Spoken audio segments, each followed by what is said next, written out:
Thank you for joining me on my masterclass. Now, today I want to talk about the adverse effects of red meat. You see, I did a post on social media, and a lot of people ask questions, and I tried to respond to them. And so many people said, okay, Pastor René, just do a video about this. You see, red meat is very damaging to the human body.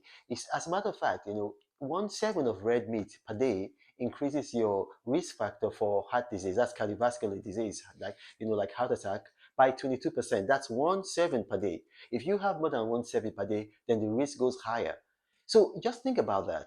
And a lot of people, one guy in particular asked me, then why did God create animals if we are meant not to be eating red meat? You see, God's original plan did not include that man should eat red meat. And you see that in scripture. If you read Genesis chapter 1, verse 29, in Genesis chapter 1, verse 29, God said he gave man every plant with seed in it and every tree with seed in it. So that was meant to be our only food, plants with seed in it and trees with seed in it. And you see, if you look at that, that's very, very, it's very, very specific. We are not just meant to eat any plant. So tubers are out. We are not meant to eat any kind of plant. We're meant to eat plants with seed in it, and then trees that had fruit with seed in it. So if, for instance, berries, fruits, we're meant to eat that. Vegetables, salads, we're meant to eat that. But tubers, we're not meant to eat that. Read it yourself. Don't take my word for it. And then, so you ask me, what about Abel? Abel had animals.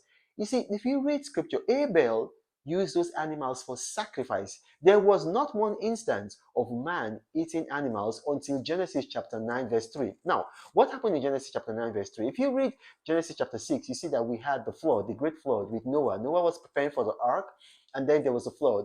The flood was on all over the world for about 6 months. It destroyed all the vegetation on earth. And so when Noah came out of the ark with his children, there was no vegetation. It had wiped out the vegetation on earth. And so when they came out, if you read Genesis chapter 9, verse 3, God said, just as I gave you the green plant, I also now give you animals. You can eat them. So you see that there was a reason why God did that. There was a reason why, because there was no vegetation. They would have starved if God did not do that. And then if you look at the lifespan of man from Genesis chapter 1 up until when man started eating meat in Genesis chapter 9, verse 3, you find that the average lifespan was over 1,000 years.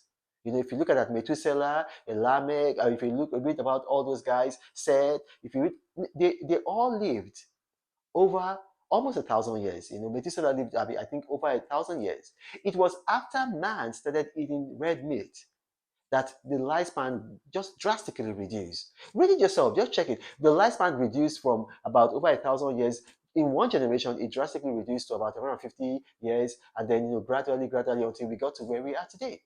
So as a man, not just men, everybody, avoid red meat. You can eat fish, that's okay, but there are things that you can eat instead of red meat. You can eat pistachio, that's plant protein. You can eat legumes, that's plant protein. But red meat is a killer. My name is René Mokri, and I thank you for watching. God bless you. But René travels all around the world.